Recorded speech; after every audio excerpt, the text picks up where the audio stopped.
Hello दोस्तों, स्वागत है आपका हमारे चैनल इनसाइट एक्सप्रेस पर। आज हम खबर लेकर आए हैं वेस्ट एशिया से, जो सिर्फ जॉर्डन और सीरिया की बॉर्डर तक सीमित नहीं है, बल्कि पूरे रीजन की सिक्योरिटी को भी हिला रही है। जॉर्डन ने सीरिया के दक्षिणी हिस्से यानी सीडा प्रांत में ज़बरदस्त एयर स्ट्राइक की है और टारगेट था ड्रग स्मगलिंग नेटवर्क और उनके स्टोरेज साइट्स और फैक्ट्रीज जो बॉर्डर के बिल्कुल पास बने हुए थे। ये सिर्फ एक नॉर्मल बॉम्बिंग नहीं, बल्कि क्रॉस बॉर्डर स्मगलिंग और खासकर कैप्टागॉन जैसी डेंजरस ड्रग्स के खिलाफ खुली जंग का ऐलान माना जा रहा है। इस वीडियो में हम समझेंगे ये हमले कहाँ हुए, किसको निशाना बनाया गया और कैप्टागॉन ड्रग का काला खेल क्या है, इसका पूरा इतिहास और रीजन की पॉलिटिक्स पे इसका क्या इम्पैक्ट पड़ेगा। तो वीडियो एंड तक ज़रूर देखना, क्योंकि ये सिर्फ एक खबर नहीं, पूरा जियो पॉलिटिकल थ्रिलर है। तो क्या हुआ था अभी हम समझेंगे इसमें सीधा। 24 दिसंबर की रात जॉर्डन के लड़ाकू विमानों ने सीरिया के साउथर्न सीडा प्रोविंस में कई जगह एयर स्ट्राइक किए। सीरियन स्टेट टीवी अखबारिया के मुताबिक ये हमले उन फार्म्स और गोदामों पर हुए जहां पर ड्रग्स स्टोर की जा रही थी।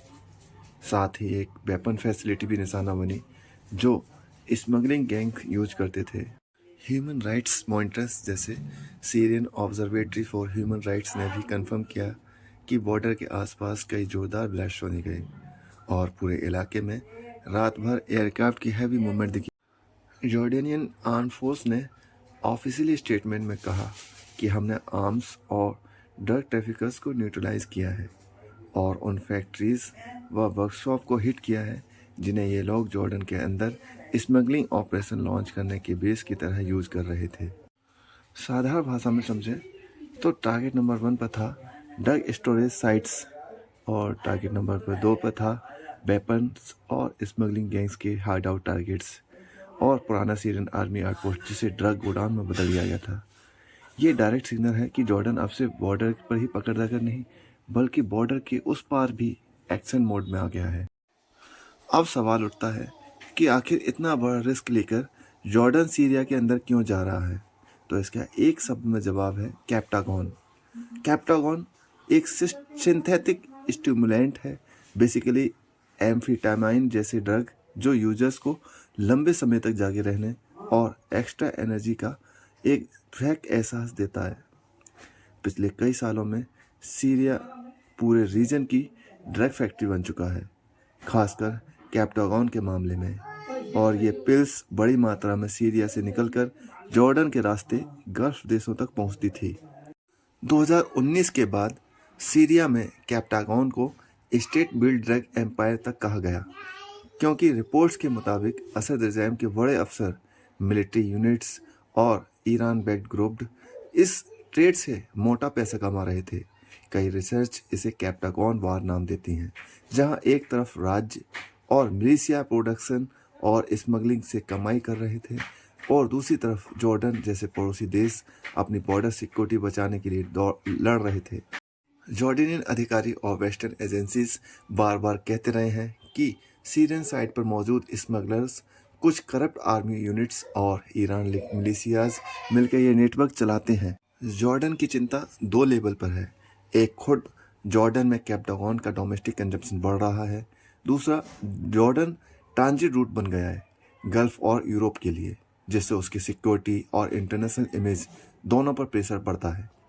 इवन 2023 में भी जॉर्डन की आर्मी ने बॉर्डर पर कई स्मगलर्स को मार गिराने और टन्स ऑफ क्वालिटी में ड्रग्स पकड़ने की बात कही थी, लेकिन ग्राउंड पर स्मगलिंग रुकने के बजाय और बढ़ती दिखी। ये स्ट्राइक्स नई बात नहीं है, लेकिन क्या जॉर्डन पहली बार सीरिया में स्ट्राइक कर रहा है? तो जवाब है नहीं। पिछले कुछ सालों से जॉर्डन समय समय पर साउथर्न सीरिया में सस्पेक्टेड ड्रग लैब्स और वेयरहाउस पर सस्पेक्टेड जॉर्डनियन स्ट्राइक्स करता रहा है, हालांकि हर बार ऑफिशियली एडमिट नहीं करता। हाल ही में जॉर्डन ने यूएस लेड एयर स्ट्राइक्स में भी हिस्सा लिया था, जहां टारगेट आईएसआईएस के ठिकाने थे, यानी अम्मान अब बार बार ये दिखा रहा है कि वो सीरियन थिएटर के अंदर मिलिट्री ऑपरेशन से पीछे नहीं हटेगा। लेकिन दोस्तों, इस बार फ़र्क ये है कि टारगेट साफ साफ है, ड्रग ट्रैफिकिंग नेटवर्क्स, जिसको डिस्क्राइब किया जा रहा है। जॉर्डेनियन आर्मी ओपनली कह रही है कि ये फैक्ट्रीज और वर्कशॉप्स वो जगह हैं जहां से आर्म्स और ड्रग्स दोनों की स्मगलिंग जॉर्डन की तरफ से लॉन्च होती है। ये मैसेजिंग सिर्फ स्मगलर्स के लिए नहीं है, ये दमास्कस और उसके रीजनल बेकर्स के लिए भी एक वार्निंग है। अगर तुम बॉर्डर कंट्रोल नहीं करोगे तो हम खुद अंदर आकर साफ सफाई करेंगे। कुछ रिपोर्ट्स यह भी बताती हैं कि असद रिजाइम के गिरने के बाद भी स्मगलिंग पूरी तरह बंद नहीं हुई, बल्कि नेटवर्क्स ने नए तरीके और रूट्स अडॉप्ट कर लिए। दोस्तों, जॉर्डन के अधिकारी कहते हैं कि ये सब उसकी नेशनल सिक्योरिटी के लिए है, क्योंकि आर्म्ड स्मगलर अक्सर बॉर्डर पर फायरिंग करते हैं। जॉर्डियनियन सोल्जर्स की मौत भी होती है और अंदर समाज में ड्रग्स फैलता है। एयर स्ट्राइक से वो दिखा रहा है कि अगर ग्राउंड पर रोक नहीं लग रही तो हम सोर्स पर जाकर पूरे नेटवर्क ही ब्लो कर देंगे। ये एक पॉलिटिकल सिग्नल भी है असद के बाद की नई सीरियन अथॉरिटी और ईरान लिंक्ड ग्रुप्स दोनों के लिए, जो कि जॉर्डन अब सिर्फ बैठकर यूएन में शिकायत करने वाला देश नहीं बल्कि प्रोएक्टिव मिलिट्री प्लेयर है। क्षेत्र के दूसरे देश जैसे सऊदी अरेबिया और यूएई जो कैप्टागॉन से परेशान हैं, वो भी क्लोजली देख रहे हैं कि जॉर्डन इस समस्या से कैसे डील कर रहा है। बॉर्डर के दोनों तरफ आम लोग भी रहते हैं, फार्मर्स, रिफ्यूजी, छोटे कस्बे, जिन पर एयर स्ट्राइक्स और मिलिट्री ऑपरेशन का सीधा साइकोलॉजिकल और इकोनॉमिकल असर पड़ता है। अगर ये पैटर्न बढ़ा तो साउथर्न सीरिया पर एक लो इंटेंसिटी वार जोन बन सकता है, जहां कई फुल फ्लैश वार तो नहीं लेकिन लगातार ड्रोन स्ट्राइक, एयर रेड्स और स्मगलिंग गैंग्स की वायलेंस चलती रहेगी। तो दोस्तों, आपने देखा एक खबर जिसमें बस इतना बोला गया था कि जॉर्डन ने सीरिया में स्ट्राइक की है। उसके पीछे पूरा एक dark drug empire, international smuggling routes, militias और रीजनल पॉलिटिक्स की लेयर्ड स्टोरी छुपी हुई है। अब सवाल आपके लिए, आपको क्या लगता है कि किसी देश को अपनी सिक्योरिटी के नाम पर दूसरे देश की ज़मीन पर ऐसे स्ट्राइक्स करने का हक होना चाहिए या नहीं? कमेंट में हमें इसका आंसर ज़रूर दें। अगर चैनल पर नए हैं तो सब्सक्राइब कर लें। धन्यवाद।